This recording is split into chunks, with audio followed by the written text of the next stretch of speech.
Night had fallen like a blanket of iron over Jack Carson's lonely spread, the whispering wind his only companion for 8 long years. Once a family man with laughter in his eyes, he now spoke only to his horses, their soft neighs the only echoes answering the ghosts in his mind. Each sunrise found him more distant from the world he'd lost, a silent fortress built to keep hurt and hope at bay. The wind tore at Jack Carson's shutters like a pack of wolves tearing at bone, each gust a furious howl that rattled the cabin's walls. Rain pelted the corrugated roof in heavy, haunting drums, an elemental symphony that had kept Jack awake for most of the night. He sat alone by the hearth, leather thongs and tools discarded on the floor, mending the worn bridle of his sorrel mare. His fingers moved by memory, threading the hide with a quiet desperation born of 8 years' practice. A flash of lightning split the sky, illuminating the room in pale, flickering light. Jack paused mid-stitch, the scent of wet earth and moss drifting through the half-open window. He had always welcomed storms' reminders that the world beyond his fence still lived and breathed.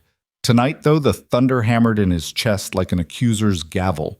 Before he could return the bridle to its hook, a sharp rap sounded at the door. Not polite and urgent, almost frantic knocking that cut through the storm's roar. Jack's breath caught in his throat.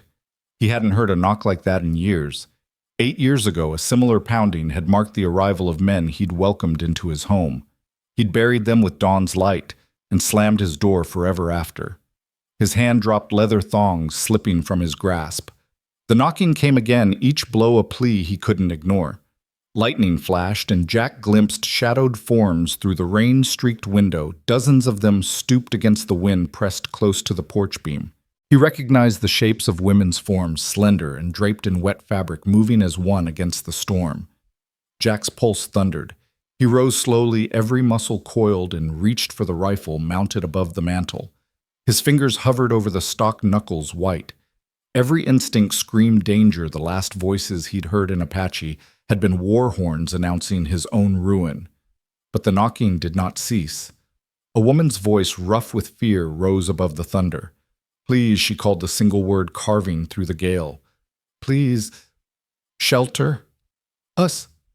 The accent was rough, but clear English, more broken than he remembered, yet unmistakable. It was a woman's voice, aged, steady pleading. Jack stood frozen for a moment, heart pounding in his ears. The wind's fury, the drip of rain under the eaves, the distant crash of thunder, all seemed to hush waiting. He swallowed grim and resolute and slowly shouldered the rifle. He crossed the floor in silent strides, each footfall echoing on the wide boards.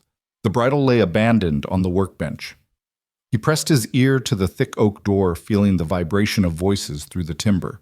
More urgent tones, whispers of exhaustion, the gentle rattle of metal against fabric. A child. A bundle moving in one woman's arms. Jack's breath caught. Lightning strobed again, revealing their shapes more clearly, a line of 10 figures huddled on his porch, their dresses torn and plastered to their legs. A rush of cold rain fell in a sudden gust, sending one of them stumbling, a soft cry of pain carrying inside with the wind. Another voice, younger, rose in a frightened wail. Jack's finger faltered on the rifle's trigger guard. The world he had built, stone cellar, boarded windows, locked gates, had sheltered him from emptiness and grief. But this was desperation. He thought of Sarah's words carried through memory like a spark in darkness. Kindness is what separates us from the animals. Sarah was gone, but kindness echoed still in his chest. He hesitated, then braced himself and reached for the iron bar across the door. Rust caked its brackets, a testament to years unused. His hand trembled as he lifted it free, the rasping sound loud against the storm's howl. He reached up, pressing the bolt aside, then wrapped his palm around the cold handle. The door groaned open. Rain sluiced in, plastering him with cold, and Jack blinked against the downpour. 10 Apache women stood before him, soaked and silent for a heartbeat, faces etched with mud and terror. Their eyes dark and wide locked onto his, for the barest instant registering shock and relief. A young woman at the front leaned forward, elbow-braced on the doorframe. Her dark hair clung to her cheek in wet strands, and beneath the storm's murmur, Jack heard her voice again, steady now, laden with a weight that made his bones ache. "I am Ayana," she said, voice carrying above the rain. "These are my sisters. My daughters. My people. We are dying in the storm. We beg you let us come in. Jack swallowed, stepping back to allow her passage. The storm's fury roared around them, but inside only the soft scrape of wet skirts on wood and the labored breathing of the desperate. One by one they slipped past him into the flickering lamplight, a girl with an infant swaddled in a blanket, her lips blue with cold, a woman whose arm was bound with torn cloth and crude stitches, another whose eyes glimmered with unshed tears. They moved like ghosts of memory through his one-room home, pressing close to the hearth's thin warmth. Jack closed the door, sliding the iron bar back into place. The rain rattled the shutters, but inside a fragile quiet descended. He watched Ayana's ragged robes brush the threshold, then turn her gaze on him, no plea now, but a steady challenge. The storm beat on the roof, and Jack Carson realized that tonight his solitude had ended. His ranch, his refuge, had become a beacon in the darkness. And whether he chose it or not, for these 10 Apache women and for himself, naught would ever be the same again. Jack stood in the doorway, rain sluicing down his shoulders as the Apache women filed past him into the flickering lamplight. Their voices hushed urgent whispers in a tongue he hadn't heard since his own daughter's laughter rang through these walls. He closed the door, sliding the iron bar home with a clang that echoed like a tombstone dropping. As he turned toward the hearth, the scent of wet leather and sage drifted through his mind, and his heart seized in sudden recognition.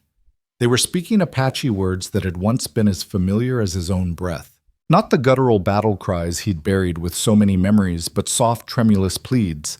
Each syllable struck him like a ghostly echo of happier times, the way his wife Sarah had taught their daughter Lily simple phrases in the language of the land they loved. Sarah's laughter, Lily's shy replies repeated now through these frightened women begging for the one thing Jack had denied himself for 8 years: human contact. He could almost see their faces again, bathed in morning sun instead of storm's fury. The memory hit him like a lightning bolt, Sarah kneeling by the creek, the child perched on her hip, both of them chirping a lullaby about the river's silver moon, Lily's high-pitched giggle when the water tickled her toes. And Sarah calling him back to supper with that soft insistence, "Come, Jack family first." His throat tightened, and for a moment he couldn't breathe. A small wounded woman knelt before the hearth, shifting a swaddled infant. The baby's faint cry spooled Jack back even further to a night when Lily had woken with a fever. Sarah cradling the child until dawn's first light. He remembered the desperate ride into town, Lily's tiny hand clutched in his. Sarah leaning on the saddle horn for strength.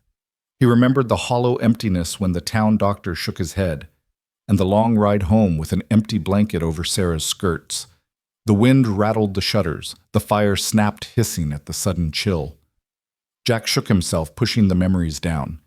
He forced his gaze back to the women, their eyes dark hollow, fierce burned with a plea that cut through his grief. "Help us, we will die out here." Ayana, the woman who had first spoken, knelt a few paces from the hearth, her dark hair plastered to her face, eyes luminous in the firelight. Jack approached her slowly, every footfall, a careful negotiation with the past he had tried to bury. He knelt beside her, barely daring to touch the bundle at her hip, yet drawn by an unspoken kinship. "Where are you from?" he asked, voice low. She looked up, breathing hard, then answered in English, fractured but clear. "Our village, along the Rio Grande. Captain Morrison came. He burned our homes, killed our men. We ran for days in the storm." Her broken English tumbled over syllables he half understood, but the Apache words she spoke in between names of the land of kin rang like sacred bells. Jack nodded and pressed a hand to his chest, feeling Sarah's old pendant beneath his shirt, now long gone, but its memory still there. One of the elder women, Silver, threading her black hair, rasped softly in Apache. Jack caught only the final phrase, "Kai te." It is too late for sorrow. He felt a pang of guilt. He had mourned too long, locked away his own sorrow, and let kindness die with Sarah. He rose and fetched a battered quilt from the chest by the door. He draped it around the survivor nearest the hearth. She shivered, warmth flooding her features. The quilt was Sarah's, stitched for Lily's cradle. Jack's fingers trembled as he handed it over. "Keep her warm," he whispered. Another woman rose and limped toward the corner where oil cans and a half-built saddle lay. Jack watched as she picked up a lantern, her hands steady, despite exhaustion. She lit it, and its glow chased back the shadows, illuminating faces lined with worry and resilience. He realized that these women were not merely refugees, they were survivors like him, shaped by loss, and determined not to be buried by it. A younger woman, no older than Lily, would have been pressed forward with a blanket-wrapped bundle. Jack knelt again, and she lifted the cloth to reveal the infant's blue, fluttering eyes. She murmured in Apache, rocking the child gently. Jack felt his chest tighten. The baby's soft heartbeat was a promise of life he'd failed to protect so long ago. Ayana caught his gaze, a silent question in her eyes. Jack swallowed, nodding. "Bring her here," he said. The young mother moved close to the fire, unwrapping layers of sodden cloth, until the baby lay cradled on Jack's outstretched arms. He stroked the child's back with the gentleness he once reserved for his own daughter. The infant's cry turned to a whimper, then to peace, as Jack softly hummed a lullaby he'd forgotten he knew. The night storm thundered beyond the walls, but within the cabin, hearts beat together, past and present intertwined. Ayana spoke again, her voice a steadier echo. "They will follow. Captain Morrison's men, they are close." She paused, gathering strength. "Then you will be marked by our fate, too." Jack's eyes swept the faces of the 10 women, each a mirror of grief and determination. He thought of Sarah's admonition, kindness is what separates us from animals. He thought of the life he'd built on isolation, a life without love, without purpose. Now faced with these echoes of the past, Jack Carson felt something awaken in his chest, a spark of the man he used to be. He rose, setting the baby safely in the arms of its mother, who wrapped it tenderly in the quilt. Jack moved to the rifle above the mantel and brought it down. "Then let us show them what kindness can look like," he said, voice low but resolute. "We'll meet them together." The women nodded, eyes bright with a mixture of fear and hope. Jack could almost feel Sarah's spirit in the warmth of the hearth urging him forward. He drew a deep breath, tasting the mingled scents of smoked leather and rain-soaked earth. Outside, the wind howled, but inside, a fragile peace held a promise that mercy once lost could be found again.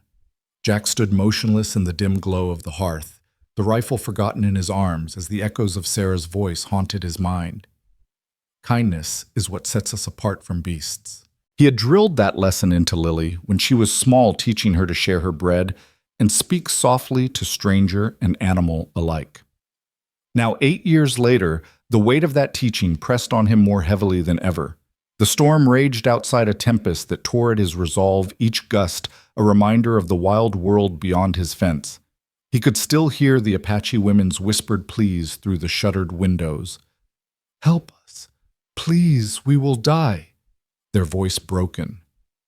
English carved from centuries of hardship had shattered the brittle shell of Jack's isolation and left him raw with old ache. He took a step back from the door boots, clicking on the rough pine planks. Every instinct told him to bar it tighter, to retreat into the fortress he had built with years of solitude and grief.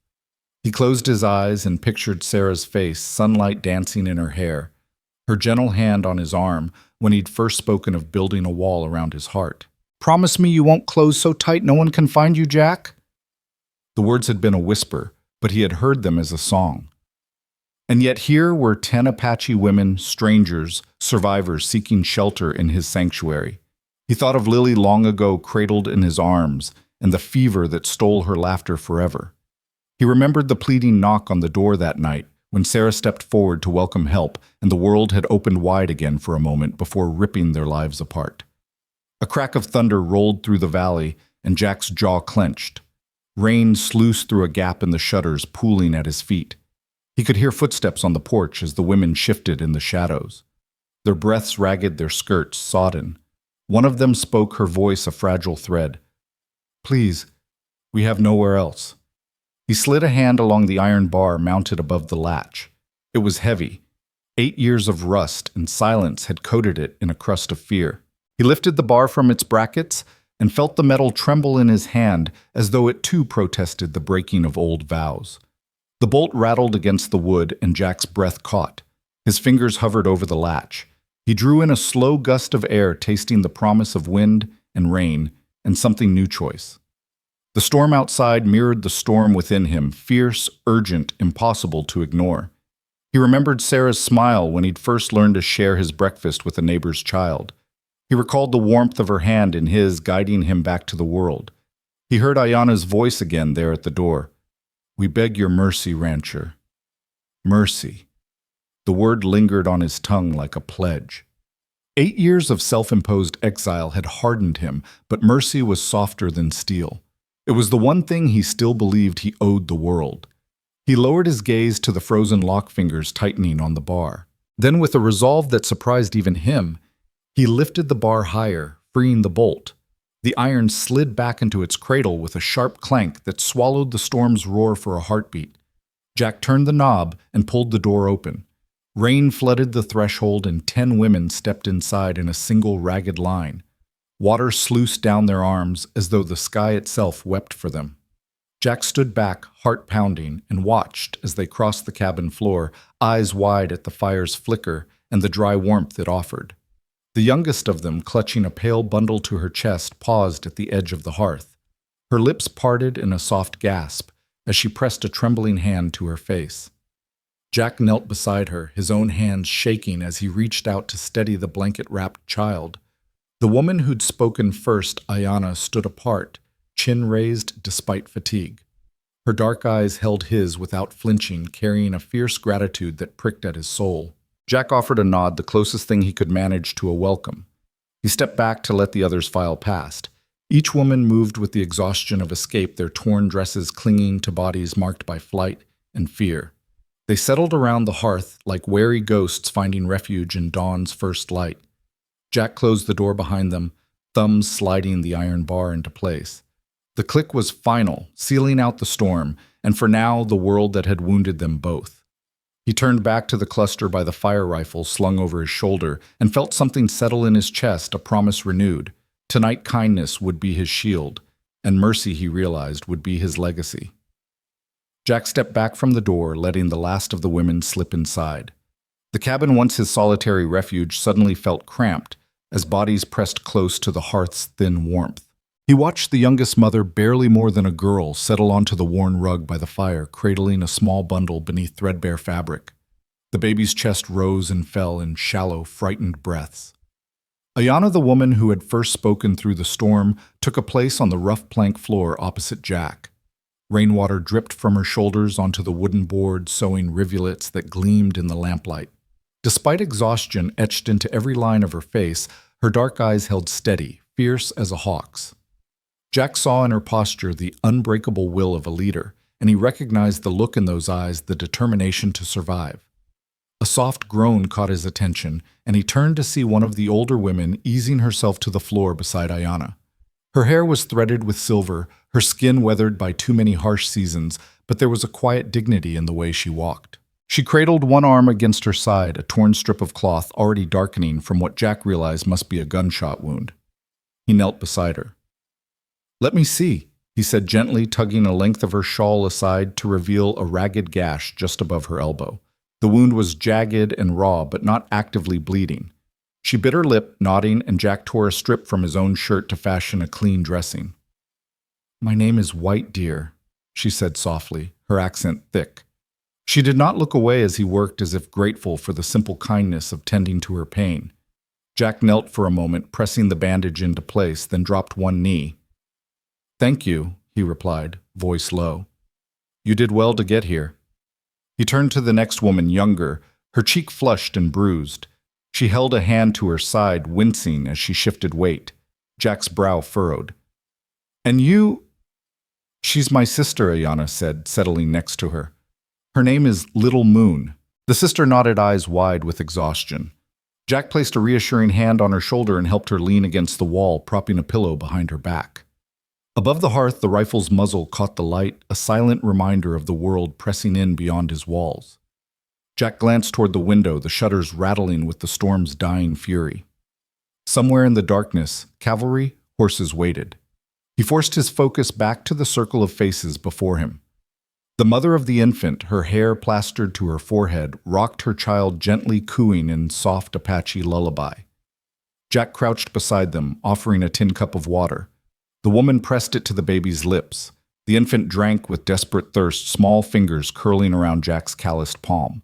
For a moment, Jack felt as though time had paused life's fragile thread, stretching taut between them. Sarah's memory flickered at the edges of Jack's mind, her gentle hands washing Lily's hair, her soft voice humming a lullaby. Lily's laughter like silver bells in sunshine. But Lily was gone, and so was Sarah. Yet here in the arms of another mother, Jack found those echoes again in the baby's fragile breath. He offered a small nod before standing. "We should have food and blankets," he said, voice breaking the hush. He moved behind the stove, lifting the lid from a cold pot. He filled a kettle with water from the pitcher on the sill and then set it back on the embers. He rummaged through a trunk for the last of his cornbread, slicing thick wedges and laying them on a battered tin plate. The women watched him, faces softening. Ayanna spoke quietly to her sister, then stood and stepped forward. She accepted the plate, holding it like a sacred offering. "Thank you, rancher," she said in English, her accent cutting each word with deliberate care. "You have saved us." Jack nodded, not trusting his voice. He returned to the hearth's edge and knelt beside White Deer, offering a wedge of bread and a sip of hot water. She closed her eyes as though tasting hope itself. Little Moon leaned forward, taking Jack's hand in gratitude before nibbling modestly. The child's mother tucked the baby into a corner of the quilt, set a bowl of water for herself, and rested her head against Jack's chair. The last of them came forward, a woman with stern eyes and a jagged scar across her temple, her gaze wary but curious. Jack hesitated, then lifted an old kerchief from the mantel, Sarah's, and held it out to her. "Use this," he said. "My wife always kept one."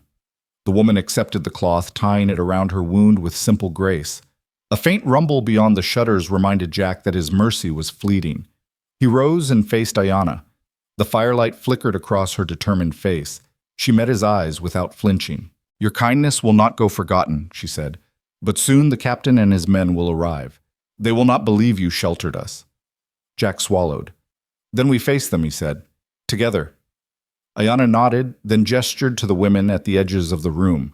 They grouped in pairs, some murmuring plans in Apache, others whispering soft instructions to the young mothers. Jack watched them transform from supplicants into survivors, faces set with quiet resolution, hands bandaged but ready. He crossed to the rifle above the mantel and lifted it free, feeling the weight of responsibility in his grip. The women's eyes followed him, trust shining in the firelight. Jack realized that this ragged band, each marked by fear and loss, had shattered the walls around his heart. They had come as shadows pleading for mercy. Now they stood his compatriots in a fight he could no longer avoid. Outside, the cavalry's boots pounded the earth as they repositioned. Jack placed the rifle against his shoulder, squared his stance, and met Ayanna's gaze. "They'll see our faces," he said, "and no mercy lives here." Ayanna offered a fierce half-smile and stepped back into the circle. "Then mercy will be their reckoning," she replied. And in that moment, the hush between heartbeats, the promise of battle and mercy entwined. Jack Carson knew that his solitary ranch had become the cradle of a new kind of fight, one waged not with hatred, but with the unyielding strength of survival and the promise of mercy. The fire's low embers cast long shadows across the cabin as Jack Carson leaned against the sill, eyes narrowed at the shuttered window. The storm had eased into a muffled drizzle, but outside the relentless beat of cavalry boots whispered across the mud. He could hear more than the clop of horses, snatches of voices, clipped orders. Captain Morrison's men were repositioning, circling in on his ranch like wolves stalking a wounded deer. Jack's hand tightened on the rifle slung across his back. He glanced at Ayanna, who knelt by the hearth, her dark eyes tracing the dancing flames. She felt the weight of his gaze and looked up. "They're out there," Jack said quietly. "I can hear them coordinating." Ayanna rose, her movement silent. She crouched beside him at the window's narrow gap. Lightning briefly illuminated the yard. 5 blue-coated soldiers crouched behind the fence rail, rifles at the ready. One figure taller, broader-paced, speaking in a low, hard tone. Jack's breath caught. He recognized the officer by the slash of sergeant's stripes on his sleeve. "That's him," Ayanna whispered. "Captain Morrison." Jack forced his eyes back to the dim interior. He's no longer just hunting for safety. He's hunting for testimony. Ayanna's brow furrowed. "Testimony," Jack shook his head. He's not after thieves or raiders.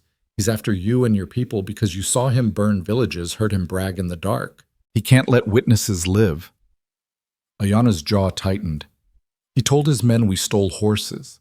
That's the lie he sold to every arid ear. She spat to the floorboards, but he called us hostile savages, only to mask the blood on his own hands. Jack closed his eyes, picturing the cruel twist of Morrison's lips as he'd ridden off that morning. I heard him. I nearly shot one of his sergeants who said they were sweeping up trouble just before the trooper slipped swore said, "They can't talk." Ayana's voice dropped to a rasp. Silence us or kill us, so no one questions Captain Morrison's successes on paper. She turned to the circle of women. They believe the war is manly work, that slaughter without record is glory. But we know the truth. The elder white deer who Jack had bandaged by the hearth stirred and spoke in Apache. Ayana translated. She says Captain Morrison didn't just burn a village, he executed every man, woman, and child who could speak against him. The cabin filled with a hush so thick Jack felt it press against his lungs. The baby stirred in the young mother's arms, Lily's echo cooing in the dark. Jack swallowed. We can't let him do this to you again. Ayana leaned closer. He'll come in with swords drawn, claiming authority. He won't give quarter to women and children, not if he thinks there's profit in their silence. Jack's jaw set. Then we prove there's more profit in justice than in lies. He stepped back from the window, shoulders squared. I'll give you cover, but we need to know what he's planning. She nodded and whispered instructions to the others. Two women slipped out the back to prepare the hidden cellar. Ayana and Jack moved toward the front, rifles, ready eyes steeled against the storm's dying echoes. Outside, the rain-tracked fence creaked as troopers advanced under Morrison's barked commands. Jack knelt by the door, flattening himself against the rough rail. Ayana crouched beside him, arrow nocked in her bow. Silent death in a whisper of sinew. Morrison's voice rang out, amplified by the porch's wood. Jack Carson, he shouted. Open up. I know you're hiding them. This is your last call. He spat to the ground. Bring them out or we burn the place down. Jack exhaled, letting the tension drain from his shoulders. He's counting on fear, he murmured. Counting on me to bolt. He glanced at Ayana. Her fierce nod gave him courage. Jack stood and opened the door, crack rifle barrel first. Morrison's captain's bar gleamed under the porch lantern. Behind him, 5 men spread into a half-circle, rifles lifted like hunger. Step aside, Carson Morrison snarled. Let them go or I'll heap their bodies on your doorstep. Jack flicked his gaze to Ayana, then back to Morrison. You burn villages, kill innocents, and call it duty, he said, voice low but carrying. Now you come here to finish the job. But I won't let you erase their story. Morrison sneered. They had no right to wander these lands savage. The government declared it open for settlement. His words faltered as Ayana stepped onto the porch bow, still drawn arrow's tip glinting. I am Ayana, she said, voice strong and unwavering. You had no right to burn our homes, to murder our families. You came in disguise to hide your crimes. Morrison's face went pale. He'd expected frightened victims, a solitary rancher, to send for the marshal. Instead, Ayana stood before him, leader, witness, and judge all in one. He swallowed, finding no reply. Jack's rifle rested on his shoulder, but he didn't raise it. Instead, he spoke over the storm's residual patter. You heard our pleas, you know their faces now. Kill us, and you'll answer to the government and these lands. He nodded at the cabin where the infant's coos drifted in the dark. Morrison's sergeant shifted uneasily. Captain, perhaps we proceed by the book, he said softly. Morrison's gaze flickered among Ayana's unwavering stare, Jack's steady hand on his rifle, and the looming threat of Comanche warriors waiting beyond the porch. The wind carried a distant drumbeat, not battle drums, but the steady promise of witnesses rising to testify. At last Morrison threw up his hands in defeat. Fine, he spat. No flames tonight. He turned on his heel and barked orders to withdraw. The troopers dragged their rifles back through the mud clattering in the storm's lingering darkness. Jack allowed himself a breath as the cavalry's hoofbeats receded. Ayana lowered her bow and exhaled prayerful Apache words into the night. The rain slackened to a whisper. Jack closed the door, bolting it with heavy hands. He turned to Ayanna White Deer and the others, seen in their faces relief and cautious hope. 8 years of solitude had left scars. Now a new path opened. Morrison's lie, the man hunting witnesses to silence his atrocities, had been exposed.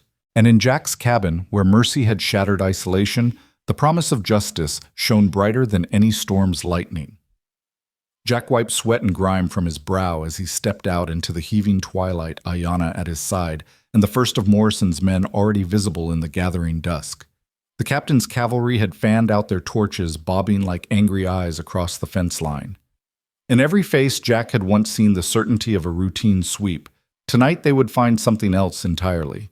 He met Ayanna at the edge of the barn and nodded once. "We've got minutes before they press in," he said. She squeezed his forearm, a silent reminder that time for hesitation had passed. The women who had sheltered by the hearth now stood in the yard, their dresses torn, but their eyes bright with purpose. Jack pointed down to a coil of heavy rope. "Show them the dynamite," he said. Ayanna's gaze flicked to the unassuming pile of oiled cloth bundles laid beneath the barn loft. Jack had never told her what they really were, sticks of dynamite he'd buried long ago, when the railroad undercut his land detonators and all. "I will," she replied. "But we need more than shock today." He led her back to the cabin's corner where a stout chest lay half-buried beneath flour sacks. Jack pried it open to reveal Widowmaker's trappings, iron spikes, bear traps, and coil after coil of tripwire. "These go along the approach to the porch," he said, handing her a handful of rust-darkened caltrops. "Scatter them underfoot, horses and boots both." Ayanna nodded and called softly in Apache. 3 of the women stepped forward, bending to work in the mud. Jack watched them plant spikes and pound traps the way they moved, as though the art of resistance had been their birthright all along. He crouched beside the cabin door and wrapped lengths of tripwire across the doorstep, attaching one end to a hidden peg at the base of the doorframe and the other to a derelict tin lantern. "When they force this door," he muttered, "they'll swing that lantern clear tripwire tight across their throat." Ayanna's lips curved in a grim smile. By the hearth, Little Moon patched and steadied now, passed out sharpened stakes from an ironwood rack. Jack took one, hefted it in his palm. "Pointed end up," he said, motioning to the trap he dug beneath the floorboards. One step, and he didn't need to finish. Morrison's men would learn what a single mistake meant. A soft whistle from behind alerted Jack to another arrival. White Deer and 2 others had hauled a battered metal drum from the back shed, pouring a half-frozen sludge of oil inside. Molotovs.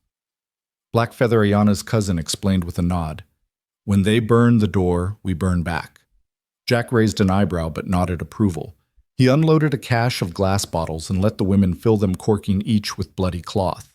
Soon a jagged cluster of fiery grenades lined the windowsill, hidden behind stacked crates of potatoes and feed sacks. The wind picked up again, swirling dust and embers from the hearth. Jack lit a fuse on the first dynamite charge tucked beneath the barn stairs, just long enough to give him time to retreat. He slipped around the corner, heart pounding, and Ayanna was there, bow in hand, embedding her own arrow in the next charge. "If they breach here," she said, voice low, "this place goes sky high." Jack admired her calm. Her steel-eyed focus reminded him why Sarah had fallen in love with a partner who could build a life from nothing. He placed a hand on the rough post of the cabin and stared out at the woods beyond the fence. Tonight the world would learn he could still fight beside the living. Boom, a distant crack echoed from the dam below, the prearranged charge rupturing the aged wall. Water thundered into the valley, a crashing tide far below. Jack listened as the sluice rushed to life. The flood rumors he'd whispered to the Apache proving more than legend. Any man caught downstream would find the canyon walls choked with sudden white death. He laced his fingers with Ayanna's eyes, seeking hers. "Ready." She drew a breath of wet air and nodded. "For them and for us." From the dark rows of cavalry lanterns, a single torch bobbed closer, then another. Jack and Ayanna exchanged one last glance, saw the flickering shapes of their allies standing ready in the dark beyond the porch. Together, they turned to face the coming storm of boots and sabers, rifles, and torches, a force that meant to crush mercy and erase their story. But Jack Carson's ranch, reborn this night as a citadel of resistance, would not yield quietly. With dynamite's glow, with sharpened steel, with the unbreakable promise of mercy, They would show Captain Morrison's men that some sanctuaries were born of blood and justice, and that once darkness fell, the defenders of that night would not be remembered as simply survivors, but as victors. Moonlight glinted off the broken fence rails as Jack Carson and Ayanna crouched in the lee of the barn, listening to the first hesitant footfalls of Morrison's advance guard. 5 men, rifles slung but grips tight, trotted toward the porch, under torchlight, convinced this would be an easy sweep. They'd expected frightened women and one reluctant rancher the usual yield. Instead, Jack saw the glint of steel beneath Ayanna's coat, a dozen finely carved arrows fletched in eagle's feathers, each deadly as midnight. He pressed a hand to her arm. "Remember the signal." Ayanna nodded, jaw set. She slipped an arrow to her bowstring, her posture coiled, spring-ready to unlash. Jack lifted his Winchester sighting low toward the nearest guard. The world paused on the cusp of violence. At that moment, Ayanna whispered a soft Comanche count, "Omah-nai." On the final syllable she released. 2 arrows flew in perfect arcs, one through the lantern at the porch's edge, splintering wood and extinguishing flame, the other embedding itself in a soldier's saddle horn. The man staggered, torch clattering. A second warrior raised his rifle, but before he could fire, arrows rained in from both sides. The ambush was sudden and brutal. Apache sisters emerged from the shadows. White Deer lunging with a tomahawk at the first man's rib. Little Moon dropping a net trap across another's legs. Steel plates and sabers rang against brutal resolve. Shouts of surprise snapped through the night. Jack stepped from behind the barn wheel rifle, thundering twice at the nearest rider's boots, sending him sprawling. A rifle shot barked in the chaos. Jack recognized the crack of a trooper's rifle, not look out for refuge's defenders, but warning shots to cow them into submission. He pivoted, heart pounding, scanning for the unmistakable wail of a baby. Moments ago, Jack had helped Mary Hendricks, the camp cook, fetch water for the Apache women. He'd seen her pale face as she whispered thanks, gentle as a prayer. Now her face hovered at the edge of his vision, eyes wide in fear, the baby crying in her arms. She'd been left near the supply wagon when she pleaded to stay with her child. Jack lunged toward the wagon, charging through the milling soldiers. He shoved aside one blue coat, straight-armed another. "Mary," he yelled. Her shock was pure and raw as she turned, clutching her daughter tighter. "Get behind me!" Jack barked, sliding the cook and her baby behind his stout frame. A cavalryman aimed, but White Deer's arrow struck his forearm, twisting his grip and sending the rifle spinning. Jack grabbed Mary's arm, hustling her toward the back fence. Little Moon blocked another soldier's charge with a roar, hurling him into the night. Ayanna cut across the yard silent as smoke her bow, spitting death at any man who sought to flank Jack's rescue. Every Apache woman moved with lethal grace, spinning axes, thrown knives, the snap of bowstrings. The cavalry's orderly lines fractured into ragged pursuit as horses reared and riders stumbled over hidden caltrops. Jack vaulted the fence with Mary, and her baby clutched against his chest. Cold drizzle slicked his coat, but adrenaline burned hotter than any fire. "Follow the creek." He urged Mary, nodding toward a dark ribbon of water skirting the property's edge. "Head downstream, don't stop for anything." Mary's voice trembled. "Thank you, Jack. Thank you." He released her just as Little Moon dropped from the fence on the opposite side, arrow notched for cover fire. Jack raised his rifle to drive back any soldier who dared follow, then turned and sprinted back into the melee. Across the yard, the Apache war party pressed their advantage. Ayanna met Jack at the porch, her cloak flapping like dark wings. "They're pulling back," she said, eyes glinting in torchlight. "Captain Morrison has no idea what he's unleashed." Jack nodded, heart still pounding. "We bought Mary a chance. Now let's finish this." They moved as one to the porch's edge where Morrison's men had regrouped, rifles leveled in frantic disarray. A single blast from Jack's Winchester cracked the night concussion and flashed, driving 2 horsemen to their knees. Ayanna's second arrow felled a third. The captain, tall and enraged, threw himself from his saddle pistol, drawn but trembling. He shouted orders that tangled in the cacophony of clashing steel and whinnying horses. Yet no soldier dared close. Each man was suddenly wary of the shadows of the rain and of the fierce defenders who struck without mercy. The raid had turned the hunter into the hunted. Jack moved to stand shoulder to shoulder with Ayanna rifle cradled across his forearm. The captain's eyes met his rage, fear, disbelief, all flickering across a countenance carved by years of unquestioned authority. Then very deliberately Morrison sheathed his pistol and raised one hand. He shouted, voice raw with anger and something like respect. I yield, I yield. The Apache women froze, arrows knocked but not released. Jack's finger trembled on the trigger as he lowered the rifle a fraction. Ayanna stepped forward, bow still drawn, voice steady. This ground is ours now, Captain. You have your answer. Morrison's men dropped their weapons with clatters that echoed through the hush. Jack let the rifle rest against the rail and surveyed the field.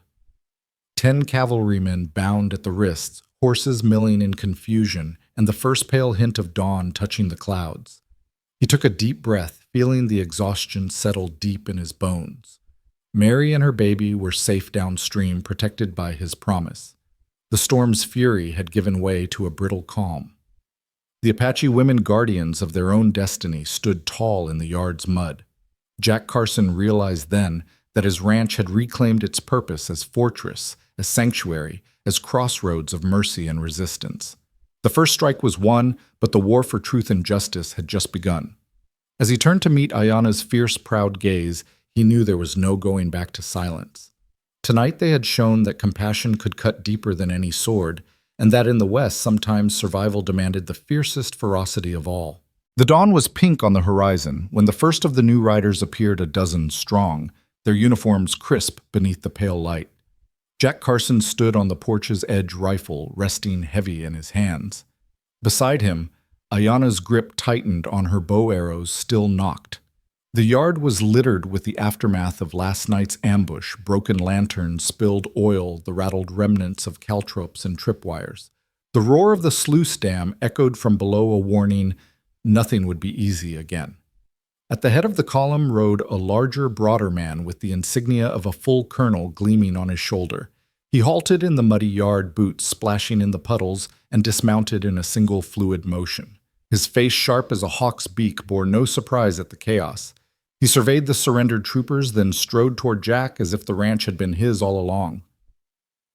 I am Colonel Francis Bradley, he announced, voice carrying across the still air. You stand accused of harboring hostile warriors and ambushing a United States cavalry detachment. Apologies will do you no good. Surrender now, or I will burn this cabin to the ground and hang every living soul you protect. Jack's jaw clenched. He glanced at Ayanna, who shifted bow lowering, but arrow still aimed at the column's flank. Behind Bradley, the young lieutenant, the colonel's son, stood in iron bonds, face drawn with sweat and fear. Ayanna had him in a lockstep on the porch knife pressed to his throat. Bradley's eyes flicked to his captive, narrowing with fury and something like pleading. You've made a grave mistake, Colonel Jack said, stepping forward so that Bradley's son spilled into view. These aren't raiders, they're witnesses.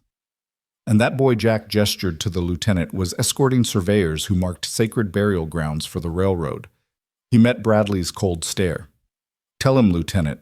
Bradley's son, Lieutenant Edward Bradley, trembled, dark eyes flicking between his father's glare and Ayanna's unyielding bow.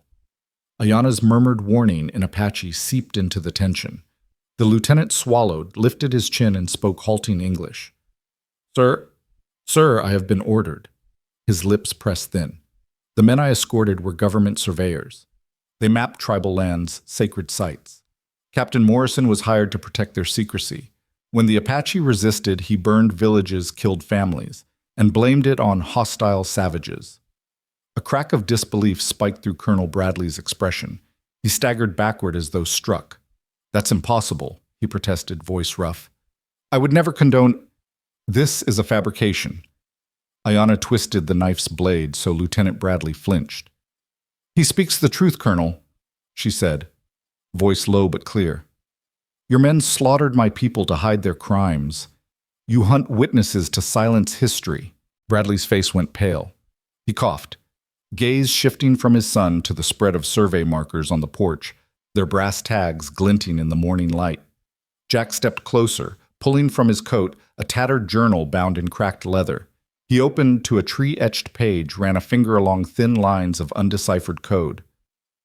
We found this among Morrison's things. Survey logs, boundary markings, proof that they trespassed treaty land. He closed the book with a measured clap. Now you know. Lieutenant Bradley pressed a palm to his father's arm. "Father, it's true," he said, voice trembling but firm. "We were ordered to protect our investments, not the people. Captain Morrison's report lied to you." The colonel swallowed, eyes glistening, shoulders sagging as if the weight of a different uniform had crushed him. He looked to Jack, then to Ayanna. "And you used your own explosives to destroy evidence," he accused, voice barely a whisper. "You set dynamite to cover my men's tracks." Ayanna let the knife edge press slightly closer, drawing a thin line of blood along the lieutenant's neck. "They were witnesses too," she said.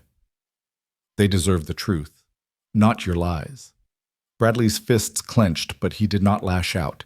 Instead, he closed his eyes and exhaled with a sound somewhere between relief and despair. "Then I have wronged you all," he said. "My orders, I followed them without question. I was blind." He turned to his remaining soldiers. "Withdraw. We stand down." The cavalrymen exchanged uncertain glances, then dropped swords and rifles. They formed a ragged line behind Colonel Bradley, faces uncomprehending but obedient. The sluice's thunder grew louder, a promise of civil power rushing to meet martial violence. Jack stepped between Bradley and Ayanna, gently removing the knife from the lieutenant's grasp. Ayanna released him, and the young officer sank to his knees, guilt overcoming fear. Colonel Bradley bent and helped his son to his feet, eyes wet as he met Ayanna's steady gaze. "Your apology will not undo the harm," Ayanna said softly, voice carrying the weight of 2 generations of grief. "But your son's testimony can bring justice." Bradley clenched his jaw. "If that is what it takes," he said, "I will testify in Austin. Every officer involved must stand before the legislature." He dipped his head. "I owe you that much." Jack exhaled, tension uncoiling in his chest. He sheathed his Winchester and offered Bradley a hand. The colonel took it hesitantly, then clasped it firmly. Outside, the sun broke through ragged clouds, painting the yard gold. Lieutenant Bradley stepped back to the cabin steps, placing a hand on his father's shoulder. "I'm sorry," he told Ayanna. She inclined her head once. "Your regret is a start," she replied. Jack watched as the Apache women emerged from the barn shadows. White Deer, Little Moon, and the others, each marked by bandaged wounds and fierce dignity. They circled Bradley's men, their bows slung low but ready, a silent testament to their new place, as survivors, not victims. Colonel Bradley looked on, consuming every detail: the destroyed dynamite trenches, the overturned caltrops, the oil-spattered stakes. He drew in a breath, as if tasting mercy for the first time. Jack clapped a hand on Bradley's shoulder. "This night was never about easy victories," he said. "It was about truth." Ayanna stepped forward, her boots crunching in the mud.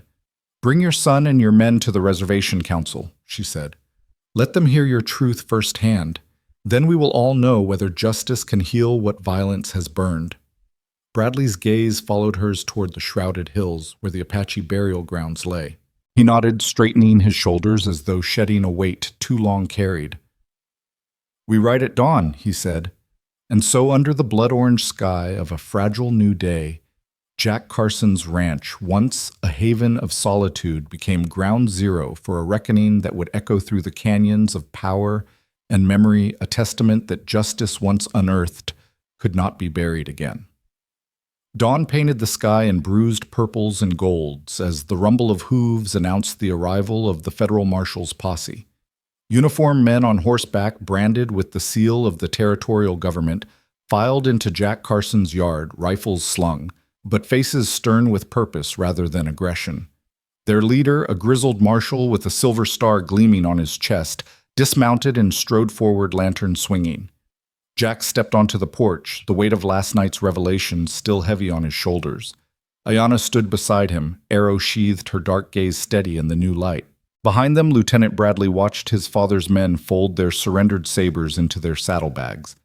Uncertainty etched into every line of his youthful face. The marshal raised his lantern so the newcomers could see the motley band of survivors assembled before him. 10 Apache women, their faces lined with pain and resolve.